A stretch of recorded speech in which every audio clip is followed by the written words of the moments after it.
반대편 모퉁이에는 타인, 다른 사람이 있다. 그런 모양으로 놓고 그 관계, 나와 하나님과의 관계, 또 나와 다른 사람들의 관계, 그 관계의 질이 무엇이냐? 그 관계가 이타적인 사랑을 근거로 하느냐, 이기적인 사랑을 근거로 하느냐. 네, 사단이 가르쳐 준 거는 그 죽음의 복음은 그걸 뭐라 그래야 될지 모르겠네요. 그 죽게 하는 그 기별은 이기적인 사랑을 중심으로 하고요. 하나님의 살리는 복음, 영생을 다시 되돌려 주시는 그 방법은 이타적인 사랑으로. 이 삼각형의 제일 위에 하나님께서 계시고 그분은 이타적인 사랑의 근원이시고요. 그 밑에 이제 이기적인 삶만 아는, 그러나 하나님을 따르고 싶어 하는 사람들, 하나님을 닮고 싶어서 노력하는 그 백성들에게 법을 주셔요. 왜냐하면 이타적인 사랑이 뭔지를 모르기 때문에. 이타적인 사랑은, 그러니까는 하늘의 언어로 표현한다면 그렇게 많은 말이 필요 없을 거예요. 그리고 보다 간단하게 할 수 있었을 텐데, 그를 지금 죄인의 언어로, 이기적인 인간들의 언어로 표현하니까 그거를 이제 이렇게 이렇게 쪼개서 10개로 표현됐죠. 그 다음에 그것만 가지고도 부족해요. 왜냐하면 우리의 이기적인 그 마음이 그거를 이렇게 저렇게 비껴가고 싶어 하는 거예요. 누가, 그 십계명에는, 누구 뭐라 그러나, 욕하지 말라는 말이 없으니까 욕은 해도 된다. 그러니까는 그렇게 말하면 그 근본 원리, 원칙을 모르는 거예요. 그 계명을 주신 이유는 하나님과의 바른 관계를 어떻게 가질 것인가.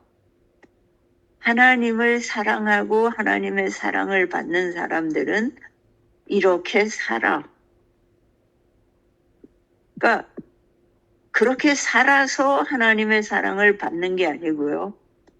하나님의 사랑을 받고 있는 사람은 이렇게 살 수밖에 없어. 이게 자연스러운 거예요. 그래서 아까 이제 안식일을 얘기했지만요. 그거는 특권이에요. 그 십계명을 지킬 수 있는 거는 하나님의 사랑을 체험한 사람들만이 할 수 있는 일이에요. 그 사랑을 받는 것이 겉으로 나타나는 현상이에요. 그 자체가 목적이 아니고 그거는 사이드 이펙트. 그 하나님의 사랑 안에 머무는 사람은 그렇게 살 수밖에 없어요. 왜냐하면 그 사랑의 표현이 그것이기 때문에. 그렇게 생각하면 그 다음에 율례를 주시는 건요. 그 피라밋에 조금 더 인간에게 가깝게. 그러니까는 십계명을 좀 더 풀어놨다고 보면 되겠죠?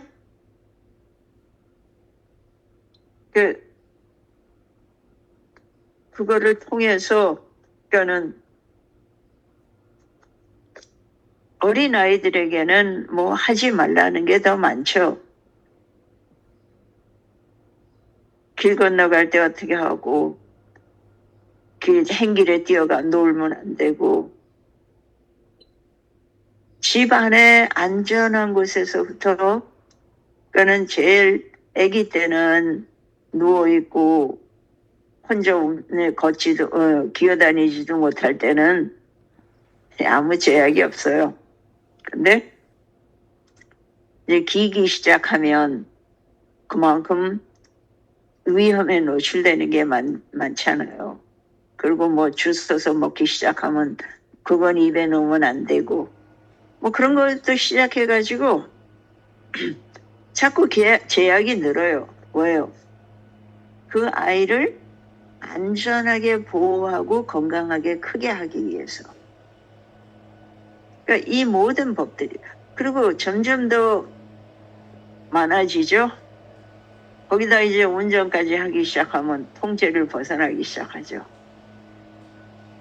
근데 어렸을 때부터 그 제약의 이유와 원리를 깨달은 아이는 그 법 안에 잘 머무를 수 있어요. 근데 그거를 이해하지 못하면 이 법이 자기를 속박한다고 생각하게 되죠. 나는 자꾸 뛰쳐나가고 싶고 하고 싶은 거 뭣도 많은데 왜 이렇게 제약이 많은지. 근데 그 이유는 부모님의 마음을 그 사랑의 마음을 이해하지 못하기 때문이에요. 똑같이 사실 그래서 그 기준이 점점 세부적으로 가요. 이 인간은 거기 법을 어떤 때는 그게 무슨 의미가 있을까? 근데 두 가지예요. 사람과 사람 사이의 법, 하나님과 사람 사이에 지켜야 할 것. 그거는 최소한의 것들이에요. 근데 거기서 우리가 이렇게 생각해 보면 우리가 남녀가 같이 살기 때문에 결혼했다 그러나요? 결혼식을 하고 살기 때문에 결혼했다 그래요. 그 같이 동거하는 거는 똑같아요. 근데 동거인이라고 부르지 부부라고 안 불러. 하나님과의 관계 속에서도 그 하나님 안에 거듭난 사람만이 하나님의 자녀가 돼요. 근데 그 자녀로서의 살아야 할, 보여주어야 할 하나님의 마음, 우리가 그 안에 크면서 하나님을 이해하고 깨닫고 닮아가는 과정. 이 세상의 법은요, 서로 다치지 마라. 그러니까 상대편을 다치게 하지 말라.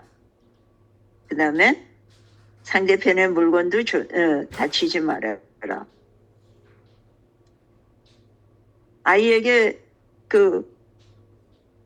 쉽게 누가 그렇게 표현하더라고요. 상대편 헐트하지 말고 너도 헐트하지 말고 또 아무 물건도 헐트하지 말아라. 여기서 조금 더 발전하면요. 상대편을 존중하고 너도 존중하고 또 다른 사람의 물건이나 내 물건들도 존중해라. 이게 더 발전하면요.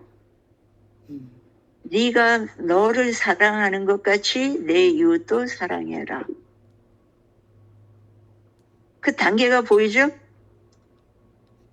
근데 그 모든 거의 기본은 안전한 거예요. 존재하는데 안전한 거. 서로 안전한 거. 그리고 그냥 안전한 것만으로는 부족해요. 그래서 서로 존중하고 사랑하는 거. 한국이 둘로 잘라져가지고 휴전을 하고 있잖아요. 이제 우선 서로 싸우지 않겠다. 그러나 휴전은 언제나 다시 전쟁 상태가 될 수 있는 가능성을 갖고 있잖아요. 근데 우리의 삶이 나 중심이면 욕심을 부리고 나를 중심으로 이기적인 것이 중심이 되면요. 그 정도예요. 휴전으로 평화를 유지하는 것. 그러나 언제나 상대의 것, 땅도 더 많이 갖고 싶고 물질도 더 많이 갖고 싶고 더 잘나고 더 똑똑해 보고 싶고 뭔가 많아요.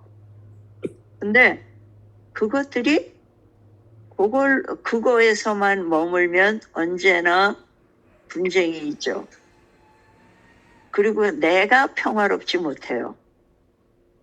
왜냐하면 늘 부족하기 때문에 더 갖고 싶고 더 누리고 싶고 더 잘나고 싶고. 그래서 하늘이 주는 평화를 못 누려요. 근데 내가 다른 사람을 배려하고 나눠주고 도와주고 그래서는 서로 돕는 관계, 신뢰관계를 구축하면 휴전선이 필요 없어지는 상태가 되면 그러면 사람들이 전쟁 준비를 하는 대신에 더 좋은 발전시키는 일에 집중할 수 있겠죠? 서로 나누고 돌보고 사랑하는 일에. 사단은 계속 우리 마음에 욕심을 집어넣어요. 욕심의 이유는 근거는 이기심이에요. 근데 그 이기심을 자꾸 자극해요. 그게 한 개인 대 개인의 문제일 수도 있고요. 아니면 집단의 문제일 수도 있고요. 그래서 한국의 그 조그만 땅덩어리에도 그 속에서도 그 지역 말이 억양도 다르고요. 말이 다르잖아요. 왜냐하면 그렇게 배우면서 그렇게 컸으니까요. 그리고 왕래가 없던 시절에 그게 확립된 거예요. 이제 그게 점점 하도 사람들이 왕래가 많고 교류가 많아지면 그것들이 무너져요. 그 경계가 없어져요. 그리고 제주도가 한국말의 왜냐하면 고립돼 살았기 때문에 거기는 그것이 훨씬 많았다 그래요. 그래서 세월이 흘러서 많은 시간이 흐른 뒤에 왕래가 많아졌을 때 거의 뭐라 그럴까요? 다른 나라 말 수준으로 언어가 그렇게 구별돼요. 근데 자꾸 섞이다 보면 없어져요. 근데 그 섞임에 저항하거나 내 거를 지키겠다. 아니면 내 것만을 옳다고 주장하고 퍼뜨리겠다. 그러면 그 집단 이기심 때문에 갈등이 생기죠. 하나님께서는 그거를 최소한으로 그 갈등을 막기 위해서 이 규칙들을 만들어 주신 거예요. 근데 그 법이 훨씬 인간적이고 서로 존중하는 법이었다 그래요. 그 당시에 다른 나라의 법에 비하면. 왜냐하면 사단은 힘이 법인 세상을 만들고 있었거든요. 지금도 그래요. 힘이 법이에요. 왜 러시아가 우크라이나를 침공했는데 그들이 전쟁하는 거에 그거를 주관할 법이 없는 거예요. 법이 있어도 지키지 않으면 자기가 힘이 세면 그만인 거예요. 그게 세상이에요. 그게 한국말에 그러죠. 무전유죄, 유전무죄. 네. 돈이 많으면 죄가 없는 거고요. 돈이 없으면 죄가 있다. 왜 그렇게 돼요? 그 안에 원칙이 없기 때문에. 돈이 기준이 돼버렸어요. 권력이 기준이 되고. 근데 그런 세상에서 하나님께서 이러한 법들을 얘기해 주시잖아요. 재산을 보호해 주고 또 약자를 보호해 주는 법. 아니, 강자가 판치는 세상에 약자를 보호하는 법이 얼마나 의미가 있겠어요.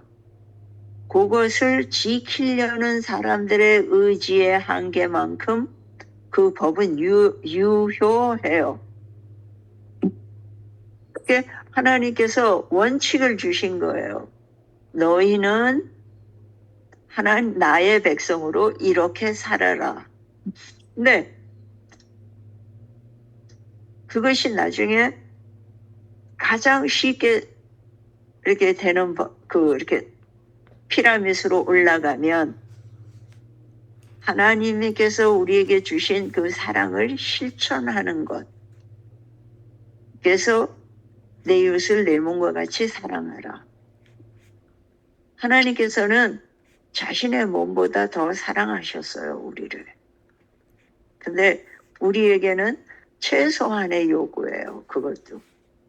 그러면서 계단을 올라가듯이 하나님께 가까이 다가갈수록 우리는 하나님의 이타적인 사랑을 체험하고 또 나눌 수 있는 그런 사람으로 바뀌어 가요. 그렇게 하나님께서 만들어 주셔요. 우리가 노력해서 되는 게 아니고요. 우리가 할 수 있는 건요. 그렇게 겉에 보이는 거, 안식일은 이렇게 지켜라. 음식은 어떻게 하고 의복은 어떻게 하고. 사실은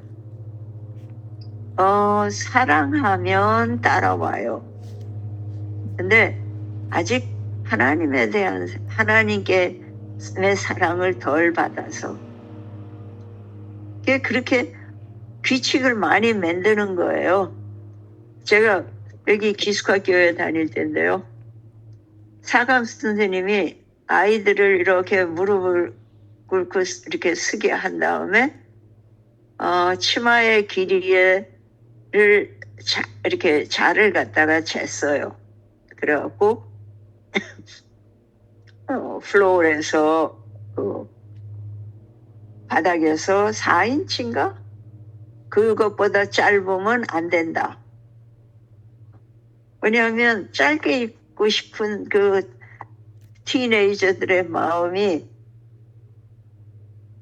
그거를 이제 규정으로 막는 거였어요.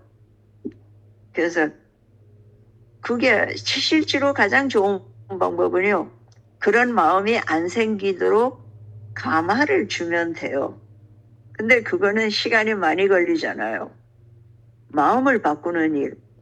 그게 세상에서 가장 힘들어요. 안 그래요? 근데 우리가 외양에 치중하는 거는 빨리 다른 사람이 그 마음에 있는 것처럼 보이게 해주고 싶은 거예요. 근데 모든 규칙이 마음이 동의하면 쉬워요. 잘 지켜져요. 근데 마음이 하나님에게서 멀면 점점 힘들어요. 그 마음에서 멀면 몸도 멀어지고 또 거리가 멀어도 멀어지고요. 그런 그 인간적인 것들이 다듬어지고 하나님을 닮아가는 그분의 자녀로 거듭나서 성장하는 과정으로서 이 법이나 계명, 하나님의 그 간섭하심, 어떤 거는 왜 저런 거를 굳이 정해야 할까 싶은 것들도 많아요. 근데 그분께서 그 당시에는 그게 도움이 된 거였어요. 어쩌면 지금 우리에게 말씀하신다면 또 다른 표현으로 얘기하시겠죠? 그래서 그러나 지금 우리들이 알고 있는 이 많은 것들이요. 하늘에 가면 다 필요 없어요. 하늘에서 십계명을 하나하나 짚어가면서 얘기할 필요가 있을까요? 아니요. 없어져요. 왜냐하면 그것이 마음에 가득해가지고 하나님의 사랑을, 이타적인 사랑을 실천하는 그것만이 전부인 사람들만 모인 데가 하늘이니까요. 그래서 하늘에 가기 위한 조건 아주 간단해요. 우리가 뭘 해서가 아니군요. 하나님께서 주시는 사랑을 가장 많이 내가 할 수 있는 최선껏 그 사랑을 받아들이는 사람. 그래서 하나님을 닮아가는 사람.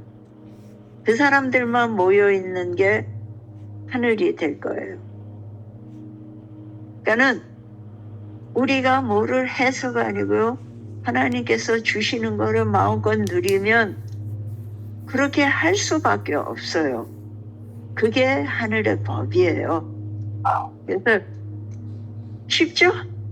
누리는 삶. 그래서 우리가 하늘의 하나님이 주시는 자유도 누리고 평화도 누리고 짐도 가볍고 그게 우리 하나님의 자녀들의 삶이에요. 그래서 많이 누리는 우리가 되기 바라요. 감사합니다. 네, 감사합니다. 이제 원죄로 인해서 인간 자체가 죄의 덩어리임을 이제 성경에서 나오잖아요. 그래서 주님의 보혈의 피가 필요했던 거고, 우리들의 죄 때문에. 그래서 우리는 항상 무엇을 생각하든지 뭐 할 때 보면 나 중심이 되잖아요. 그게 그렇게 태어난 거예요. 죄 때문에. 그래서 주님의 보혈의 피가 그 회장을 찢어서 우리를 지성소로 갈 수 있게 하신 거죠. 그래서 우리는 오직 믿음을 통해서 죄에서 탈출할 수 있는 그러한 능력을 특히 이제 성령님을 통해서 우리가 할 수 있는 그 선한 일들 내가 가지고 있는 거는 죄밖에 없다고 생각해요. 그게 다 자기의 나 중심적인 것이 우리 원죄가 있기 때문에 죄덩어리이기 때문에 그래서 우리가 믿음을 통해서 주님의 보혈에 의지해서 우리가 천국을 향한 반열에 있지 않을까 그런 또 지금 말씀 다 해주셨지만 좀 그런 것 같아요. 이제는 죄인으로서가 아니라 의인으로서 살아가는 거죠. 믿음을 통해서. 그러니까는 하늘나라에 거듭난 사람으로서. 근데 내 속에 끊임없는 갈등이 이기심과 이타심의 갈등이잖아요. 그렇죠. 거기서 그거를 성령님의 은혜로 하나하나 정복해 나가는 거예요. 성경의 정복은 이런 거래요. 이렇게 내가 적의 목을 밟고 있는, 목을 끊어낸 상태가 아니고요. 목을 밟고 있어요. 근데 밟고 있을 때는 내 발의 힘이 그 상대의 목의 힘보다 강해야지만 내가 누르고 있을 수 있죠. 약해지면 다시 이기심이 벌떡 일어나요. 그래서 이타심을 바라보고 그 이타심의 근원이 하나님이시잖아요. 그분을 바라보면서 그분의 사랑에 감동을 받는 동안, 그리고 그게 점점 커지는, 우리가 늘 죄인이시면서도 되돌아보면 참 많이 바뀌었어요. 우리가 하나님을 믿는 걸로 얼마나 많은 이 세상에서도 축복을 누리고 살고 있는지 몰라요. 제가 요즘 진짜로 거짓말 보탬은 욕으로 한 문장을 시작하고 욕으로 한 문장을 끝내는 친구예요. 근데 그분을 보면서 우리가 부족하지만 얼마나 많이 우리의 그 본성, 그 세상, 내가 하나님을 몰랐더라면 저렇게 살고 있었을 텐데 거기서 많이 떠나와 있는지. 그러니까 내가 뭐 고상하고 잘나고 어찌고 해서 그런 말들을 안 쓰는 게 아니고요. 그런 것이 하나님께서 나를 거기서 끌어내 주셨기 때문에 이만큼까지 바뀌어 왔다는 것. 그러면서 이게 은혜구나.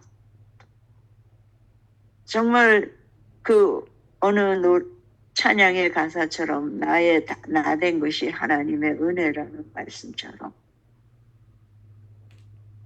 우리가 내세울 거 아무것도 없어요. 단지 그분이 주시는 거, 그분이 좋아서 따라가는 것 뿐이죠. 그렇게 생각하면 사랑하는 사람을 사랑하는 게 얼마나 쉬워요. 그래서 하나님과 동행하는 길도 그렇게 사랑받으면서 사랑하면서 가는 길이라고 생각하면 쉬워요. 훨씬 쉬워요. 그렇죠. 그래서 우리가 그 선교에 대한 부담감은 항상 가지고 있어야 되지 않을까라는 그런 이제 생각이 드는데, 뭐 꼭 선교지에 가해서야만 그런 것만 해도 뭐 더 좋은 거지만 우리의 삶 속에서 정말 복음이 묻어날 수 있게 사는 것은 뭐 내가 하는 게 아니고 성령님께서 인도해 주시고 도와주시니까 할 수 있는 거고, 그러니까 우리가 깨워서 보면 내가 죄인인 것만을 좀 의식하는 게 좋을 것 같아요. 왜냐하면 죄인으로 태어났기 때문에 하나님의 도움이 없이는 우리가 선한 일을 할 수 있는 능력조차 없음을 좀 깨닫고 그런 용서받은 죄인. 그러니까 하나님께서 믿음을 통해서 용서받은 죄인. 그리고 우리를 의인이라고 벌써 얘기해 주셨잖아요. 그래서 죄에 집중하면 죄에 머물게 되고 의에 집중하면 의를 향해 가게 돼요. 의에 머물게 돼요. 그러니까 하나님께서는 7번 넘어져도 8번 일어나는 사람을 의인이라 그러셨어요. 그가 죄를 완전히 끊고 해방된 사람이 아니고 이기심 아직 있어요. 근데 일어나요. 그걸 하나씩 매번 극복하는 거예요. 근데 만약에 우리가 8번째 넘어졌다고 안 일어나면 그럼 우리는 의인이 아니에요. 자유의지를 주신 거니까 일어나야죠. 근데 음. 그 이제 로마서 이제 그 요새 이제 로마서 강의를 조금 듣고 있는데 굉장히 좀 뭐라 그럴까 그 복음을 디테일하게 기초적으로 왜 주님이 오셔야 됐으며 주님을 통해서만이 우리가 은혜를 받을 수 있고 죄에서 의롭다함을 입을 수 있다. 이제 그런 것들이 이번에 그 오신 그 목사님이 좀 로마서 강해가 아니지만 로마서 말씀을 좀 하시더라고요. 그래서 지금 사수님이 얘기한 거 그런 거에 대해서 조금 더 애들을 해봤습니다. 그래서 저는 이제 그 어떤 예배에 가면 완전히 축제 분위기잖아요. 얼마나 감사해요. 주님의 보혈을 통해서 우리가 천국의 소망을 가지고 있다는 그 자체가 그 죄의 억눌림에 의해서 그 벗어날 수 있는 그래서 정말 그 예배 자체가 축제가 돼야 되지 않을까. 이제 그 처음에는 이제 그게 굉장히 좀 부담스러웠는데 우리는 좀 고신이기 때문에 그냥 처음도 거룩해서 뭐 기쁨이 없어요. 그냥 가만히 있어야지만 돼 예배가. 근데 이제 그 예배의 그 뜨거운 예배들을 보면 정말 얼마나 기쁘겠어요. 그 자유함.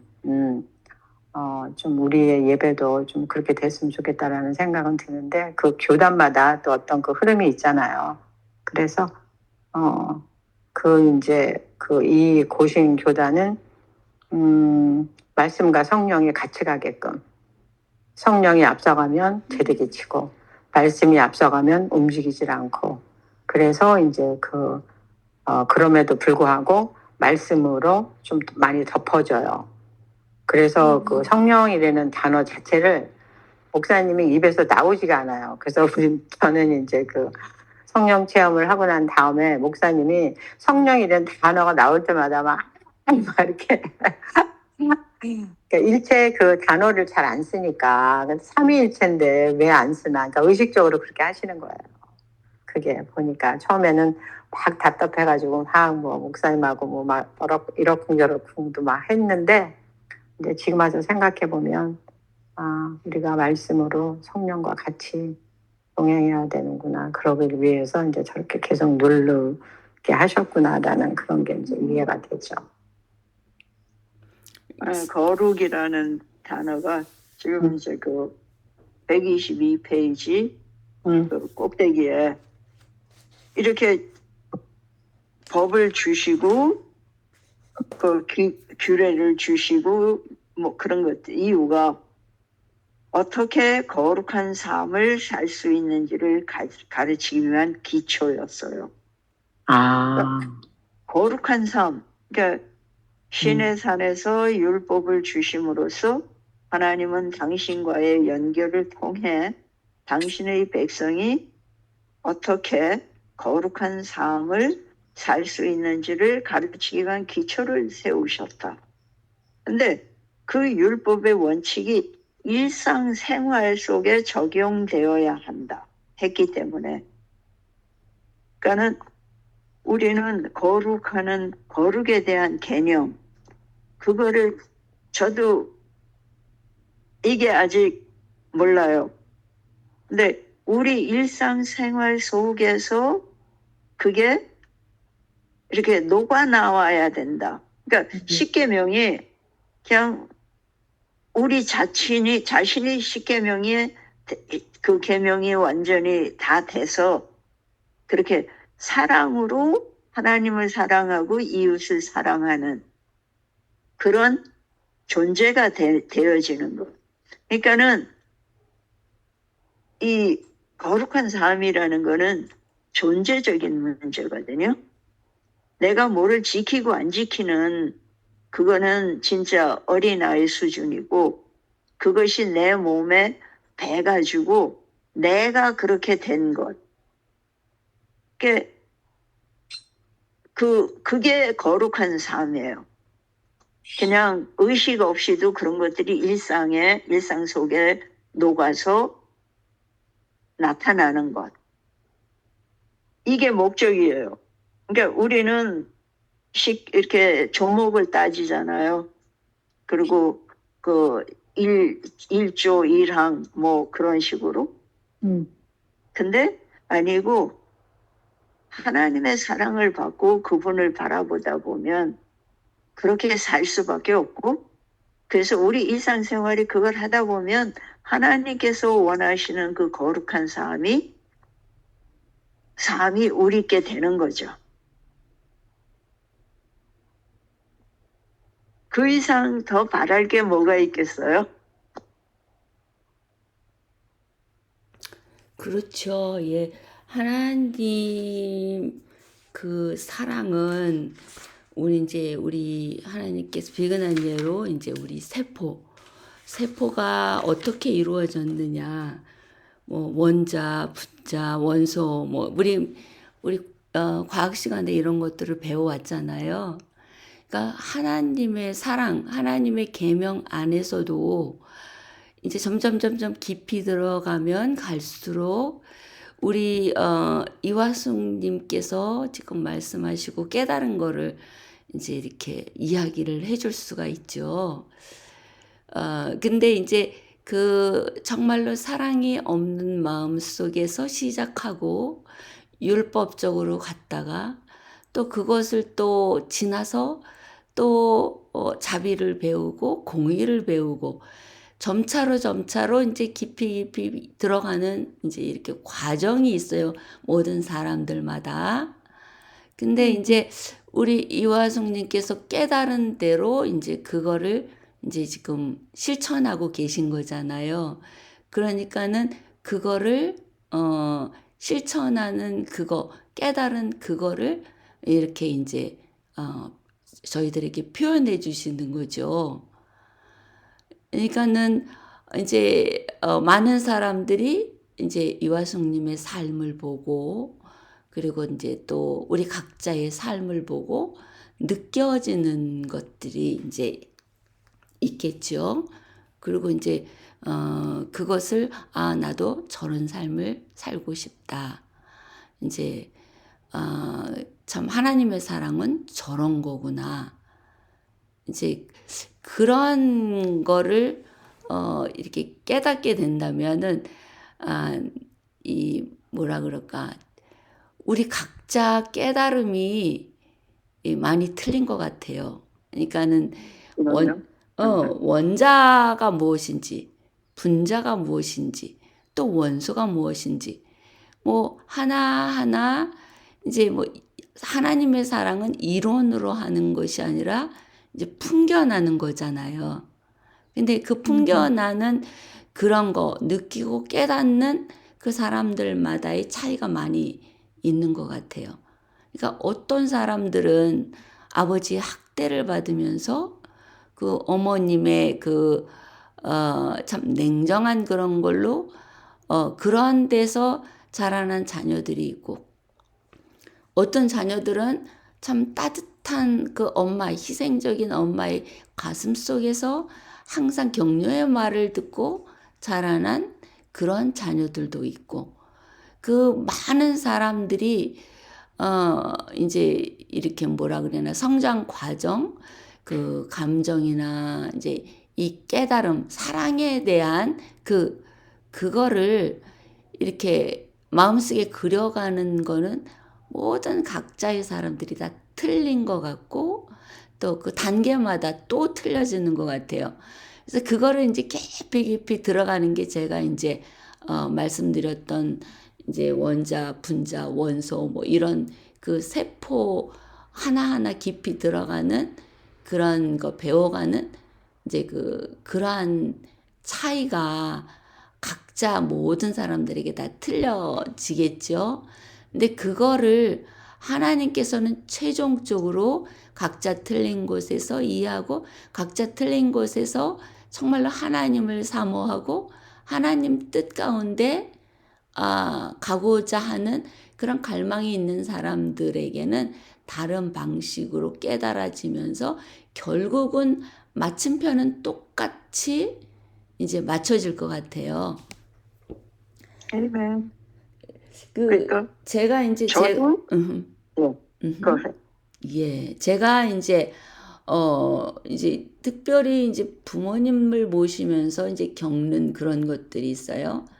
그러니까는 어렸을 때는 어머님의 사랑을 있는 그대로 받아들이면서 이제 이렇게 살아가죠.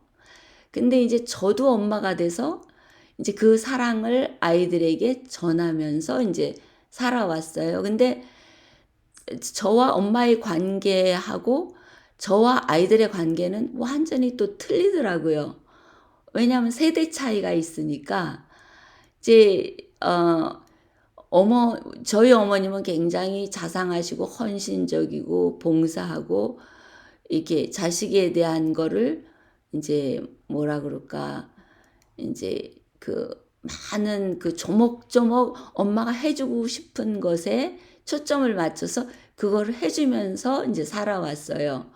근데 저도 그 사랑을 받았으니까 우리 아이들에게 그 사랑을 그대로 전해주는데 아이들의 세대는 틀리더라고요. 그리고 아이들의 성격은 저하고 많이 틀려요. 저는 그냥 그거를 순장하면서 받아들이는 그러한 이제 세대에서 이제 자라왔고 우리 아이들은 자기를 이제 받아들일 수도 있고 받아들이지 않을 수도 있고 자기만의 그 또 그러한 세계를 보존하고자 하는 완전히 틀린 세대에서 살더라고요. 그러니까 제가 배워왔던 그 사랑을 아이들에게 그대로 표현하니까 그거는 완전히 거부되고 그게 안 되더라고요. 그래서 거기에 저도 젖어서 부모에 대한 사랑은 간섭하지 않는 게 사랑이구나. 그런 거를 많이 이제 배워왔어요. 그리고 뒤로 물러서 갖고 지켜보는 사랑. 그러는데 이제 저는 이제 다시 엄마와 관계 속에서 엄마는 여전히 그 사랑의 표현을 그대로 가지면서 살아오셨고 그거를 받는 저는 어렸을 때 받는 것과는 완전히 다른 모습으로 그거를 받게 되는 거죠. 그러니까는 그것이 완전한 간섭이고 사랑처럼 느껴지는 게 아니라 속박처럼 느껴지는 거예요. 거기에 트러블이 되더라고요. 근데 그 트러블을 하면서도 이제 무엇을 찾으려고 애쓰냐면은 사랑이 어떠한 사랑인가? 왜 내가 만난 옛날 엄마의 사랑과 그 모습이 왜 잃어져 버렸을까? 이제 그거를 느끼려고 하는데 그게 옛날과의 감정이 똑같이 느껴지는 거 아니에요. 그러니까는 숨이 막힐 때도 있는 거죠. 그 어렸을 때 받았던 모든 간섭을 이제는 내가 일곱 아이들을 키운 뒤에 받는 그 똑같은 간섭이고 똑같은 사랑이고 똑같은 그 표현인데 그걸 받는 거기에서 완전히 다른 모습의 다른 감정이 저가 나타나는 거예요. 그러면서 이거를 이제 어떻게 마무리해서 그 사랑을 다시 찾아야 되는가? 그게 제 숙제였어요. 그러면서 이제 저 나름대로의 그 행위로 뭐 이런 행위도 해보고 저런 행위도 해보고 근데 이제 거기서 오해가 되더라고요. 무슨 오해가 되느냐면은 이제 오해인 거를 이제 또 이렇게 발견을 하게 되는 거죠. 그러니까는 엄마의 사랑은 제가 엄마한테 희생하는 그거를 받아들이기가 어려우신 거예요. 베푸는 사랑, 그냥 저한테 주는 사랑. 그걸로 그러는데 저는 그거를 받아들이는 거가 이게 뭐라 그러나 조금 저기를 초점을 잃어버렸는데요. 근데 저도 이제 그 사랑을 찾기 위해서 이제 힘을 쓰면서 뭐냐면은 이제 저도 엄마한테 베푸는 사랑을 통해서 이게 맞아지기를 바라는 거죠. 그래서 이제 발 마사지도 해주고 주물러 드리기도 하고 이러면 교감이 어느 정도 제 마음속에 저도 사랑을 주고 있으니까. 근데 엄마는 그거를 처음에는 받아들이지를 못했어요. 왜냐하면 내 딸이 희생하는 게 측은하니까 그거를 못 받아들여요. 그러니까 저는 나름대로 찾으려고 막 애쓰는 그 찾음이 오히려 빗나가더라고요. 그래갖고 제가 주려고 하는 사랑이 서로 받아들여져야지 되는데, 그러니까 계속 와서 걱정을 하시고 계속 이제 제 삶 속에서 일어나는 일들이 있는데 그거를 저는 또 책임 있게 해야지 되는데 그것조차 측은한 거예요. 근데 측은이 측인으로 여겨지지 아니고 제발 나는 이것도 해야 되고 저것도 해야 되고 이거는 내가 또 해야지 되는 그건데 그거를 오히려 도와주시는 것보다는 방해가 되는 거죠. 그러니까 이제 거기에서 마찰이 생기더라고요. 근데 그것도 넘어서 이제 마찰을 없고 옛날에 제가 누렸던 그 따뜻한 사랑을 그거를 찾으려고 막 헤매 다니는 거예요. 헤매 다니면서 이제 그래서 이제 구순잔치에 그거를 또 걸어보면서 하나님께 이제 많은 이제 기도를 했죠. 하나님, 성령님 제게 보내주셔서 제가 지금 머릿속에 많이 혼돈이 됩니다. 왜냐하면 받은 사랑과 내가 아이들에게 베푼 사랑과 아이들을 통해서 경험한 그 관계 속에서의 사랑의 이 주고받는 이러한 모든 것들.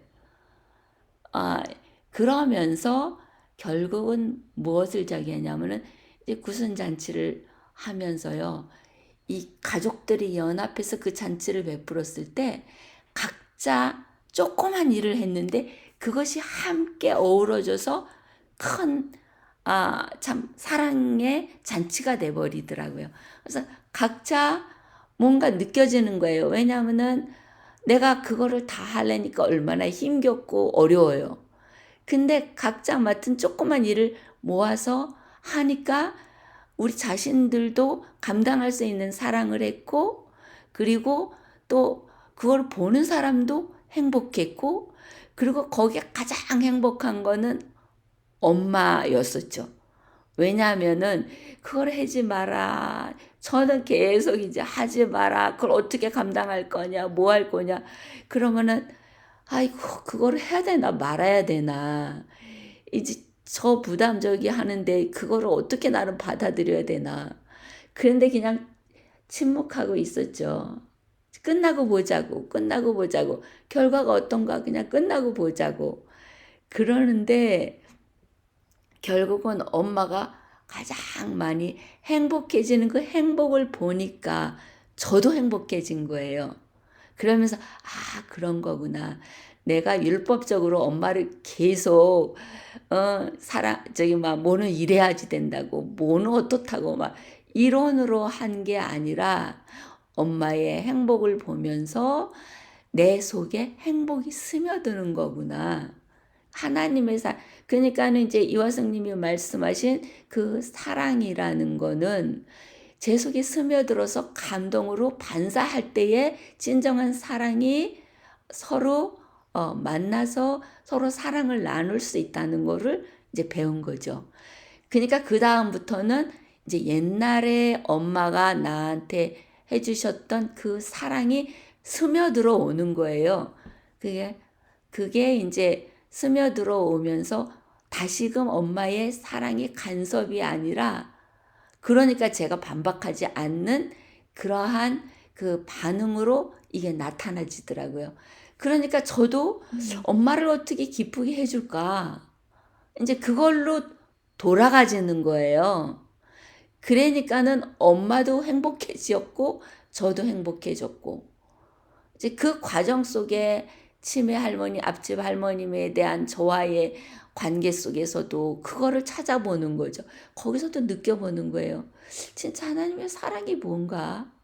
그럼 내가 하는 거는 어떠한 사랑인가? 외식하는 사랑인가? 이게 진실된 사랑인가? 이것도 막 찾는 거예요. 근데 이제 오늘도 아침에 우리 목사님과 걸으면서 이제 기도하면서 그러면서 나는 책임감이 강한 사람이어갖고 이 하나님에 대한 사랑을 느끼고 싶은데 이게 느껴지지가 않는데 이걸 어떻게 찾아야지 되지? 이제 그런 얘기를 이제 해요.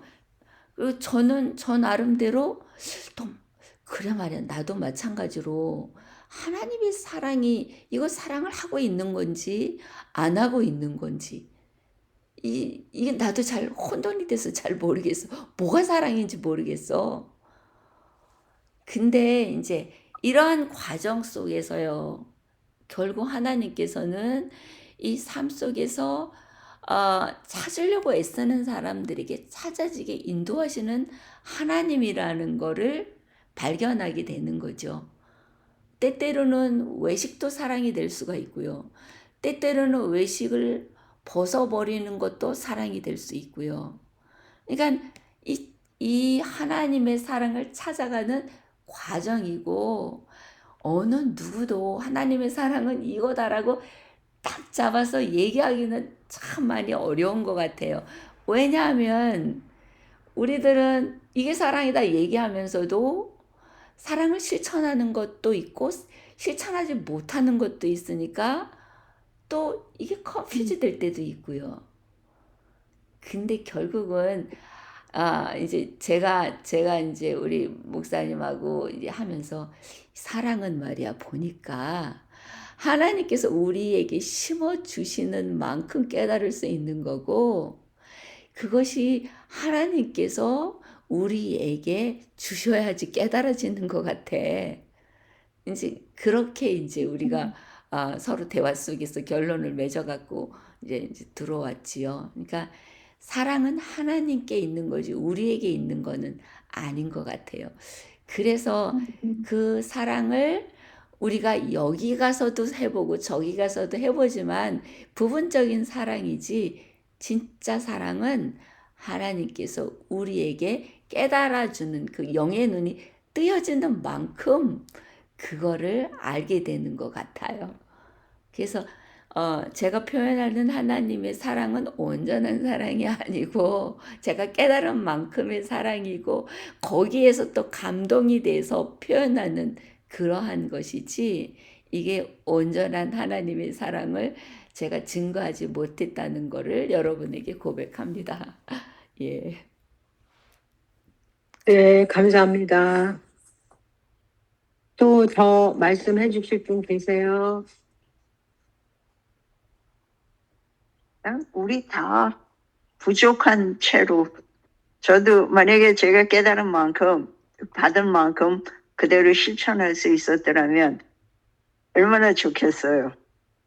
근데 그것과 실천 사이에는 또 괴리감이 있어요. 갈등이 있고. 네. 그렇다고 해서 그거를 포기하지는 않아요. 그렇죠. 당연히 포기하지 네. 말아야죠. 예. 그리고 뭐라 그럴까 그냥 너무 서두르지 않고 너무 힘들지 않게 그냥 흐름을 따라가듯이 하나님 믿는 것도 억지로 하려고 하면 너무 힘들고요. 맞아요. 또 맞아. 굳이 또 저항하려고 해도 힘이 들고요. 그렇죠. 그냥 이렇게 물 흐르듯이 자연스럽게 흘러가는 그런 마음으로 대하면 훨씬 그 하늘의 평화, 자유함, 또 그 감사함, 찬양하는 것 그런 것들이 훨씬 더 자유롭게 조화될 것 같아요. 그래서 아멘. 그게 우리 삶 속에서 더 많이 흐를수록 녹아내릴수록 더 좋은 것 같아요. 아멘.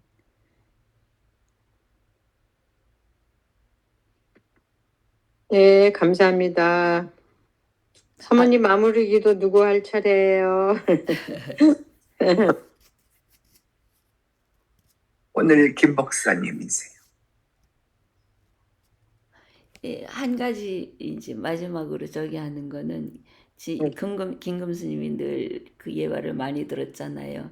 이제 먹물이 컵 안에 있는데 거기에 물을 계속 쏟으면 먹물은 계속 바깥으로 흐르고 그것이 점차로 맑은 물로 바뀌어지는 거. 그게 하나님의 사랑 아닐까? 우리가 깨닫는 하나님의 사랑이 아닐까? 그런 생각이 들어서 잠시 나눠봤습니다. 네. 맞지요? 그냥 그러면- 쏟아버리고 새로 집어넣으면 제일 쉬울 것 같은데. 맞아.